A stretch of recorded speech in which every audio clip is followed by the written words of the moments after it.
Now look, we're not professionals.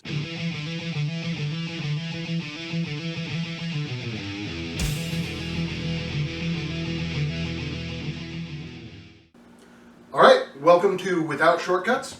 Today we are actually doing biscuits without shortcuts. And really what we're trying to do is find the biggest shortcuts we can and eliminate them and see how easy it is. Right.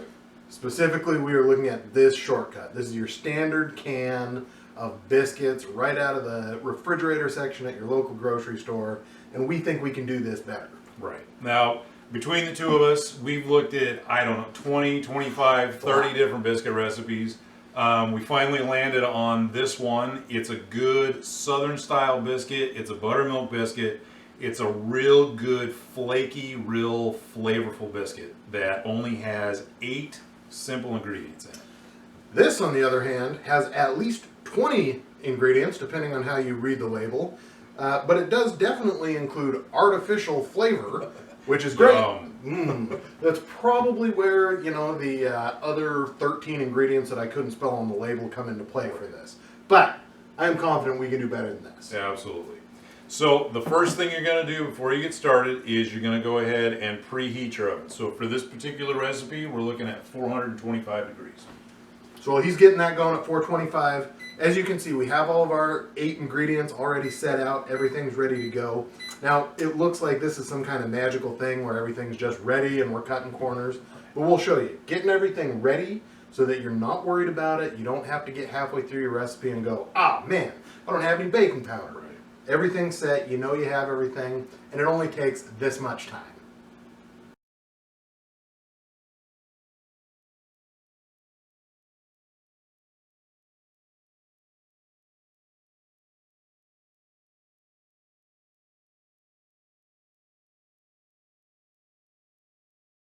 All right, so our oven is all preheated. We've got some of the stuff cleared off the counter so you can see what we're doing. You may have noticed previously when we said there are 8 ingredients in this, we only had 7 that were actually on the counter. That's because our butter was in the freezer getting nice and chilled. Right. That'll come into play in just a little bit when we mix it into our dry ingredients. But for now, we've got our flour, 2 cups in our sifter, ready to go. We're going to mix the rest of our dry ingredients, which is our salt, our baking soda and baking powder, our sugar, and finally our cornstarch all into the sifter, and then we're going to use that sifter into the bowl to make it into one nice homogenized mix. Right. Now, we talked about this being a real simple recipe with real simple ingredients. Cornstarch is maybe a little bit off the wall. The reasoning behind having the cornstarch in the recipe, however, is number 1, it helps with the browning of the biscuits. And then number 2, as we're stacking these things together and they're baking, it's going to help actually separate all of those real flaky layers that you want in your biscuit. Exactly. So we've got our ingredients. They're all mixed together. Running them through that sifter makes everything nice and light. Helps again with that flakiness. And just kind of mixing everything together. So from there, we're going to take our, like we said, cold butter. This is going to prevent it from melting because we want to have the butter in there when we put it in the oven so that those can kind of melt and expand and create some of those layers as we're stacking it in next steps coming up here. So I'm going to push this butter directly into my flour. And then there's a couple different ways. You could do this in a food processor. You could do it with the pastry cutter. This just never worked for me. I bend the crap out of it. I cut my hands on it. It's bad. Right. Unless you have your grandmother's that was built from the remains of a World War II battleship, just use your hands. Which, that would work great. But, so we'll do this by hand. All I'm going to do is make sure that the butter is coated. I'm going to kind of break up some of these pieces into the flour. You don't want it to be too coarse. You don't want any like big chunks of butter because those will end up melting out when you put them in the oven. But you also don't want it to be smooth and totally incorporated. So you want to have some chunks, like pea-sized chunks, that are all just worked into your flour. Alright, so we're getting this pretty close. We do have a really nice little structure. We still have nice, good chunks of the butter in the mix. This is actually looking pretty good for what we're working with here. So I am going to get some of this junk off my hands, to wash them to practice some good hygiene practices. Get some of our junk out of the way. All right, so now we're going to add our liquid ingredients into our dry, which in this case is our buttermilk. So we've got 3/4 of a cup of buttermilk. We're going to pour it in here. And then real gently, we're going to mix it in here with a spatula, and you're going to end up using your hands. Now you want to do this real carefully, real gentle.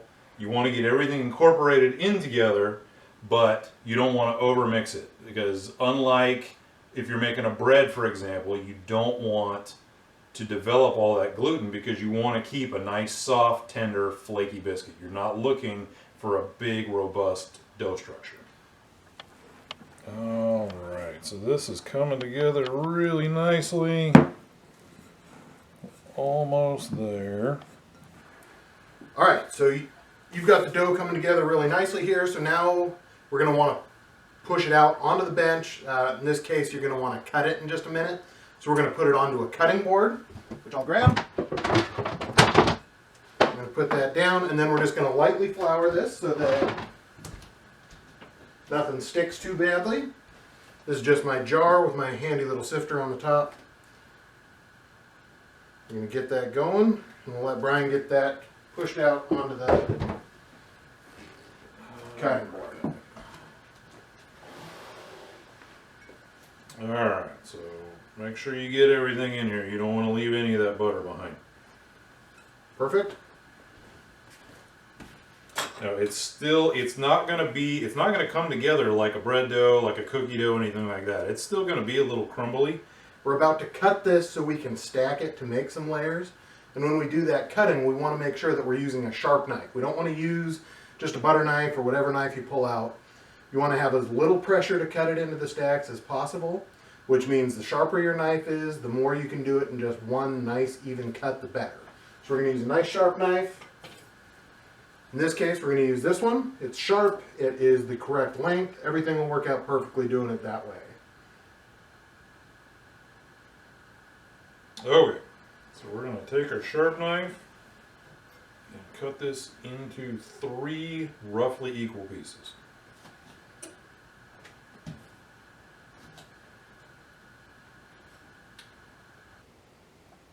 Okay, so we've got our 3 roughly equal pieces.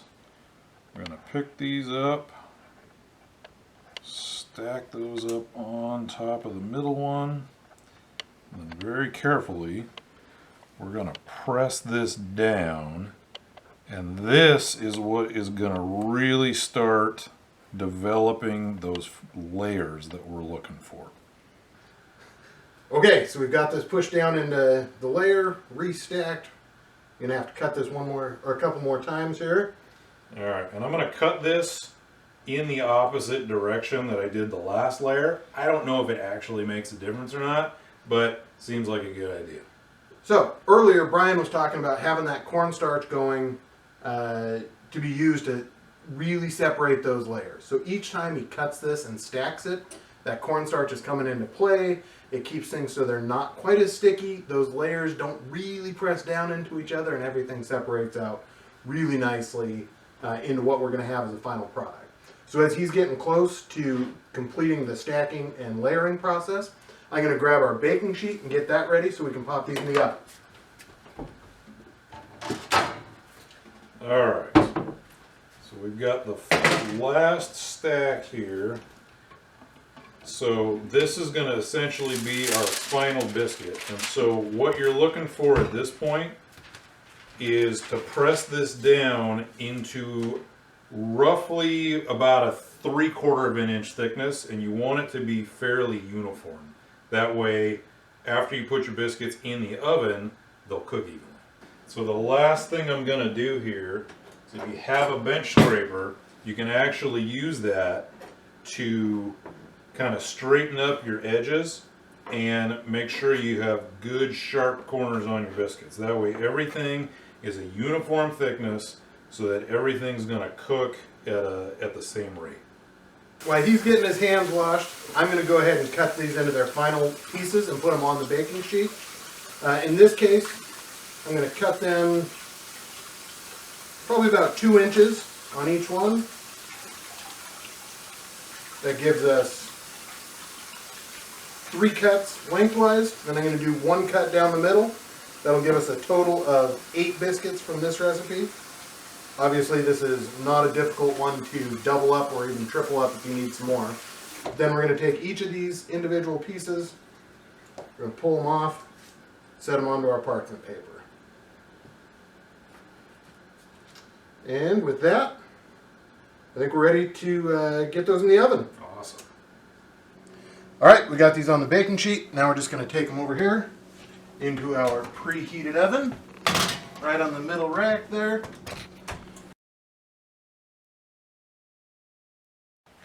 Alright, so these have been in for, it came out to be just about 15 minutes. But we're going to take them out, move them over to the counter, let them start getting cooled off so we can enjoy them. Let's take a look.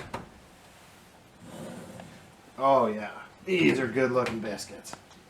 Just what we're looking for here.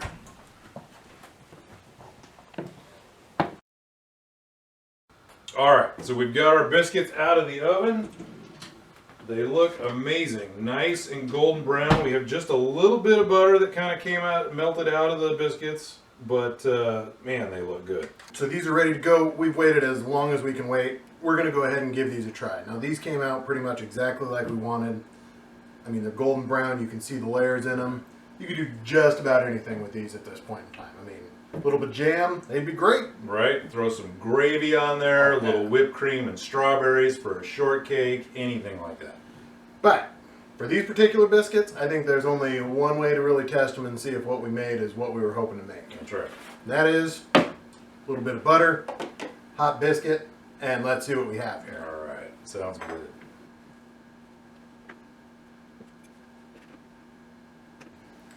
Here, here.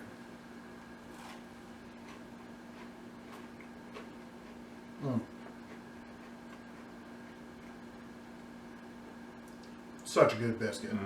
Crunchy where it's supposed to be, soft where it's supposed to be. Absolutely. No artificial flavors whatsoever. Tastes like butter. Everything you need right there. All right. We will fully admit that that took us a little bit longer than grabbing a can out of the fridge and whacking it on the counter to get some biscuits. But we know exactly what's in these biscuits. There's 8 ingredients. They are wonderful. Based on the experience we just had tasting them, I think it's well worth the effort every time to get what we have. Absolutely.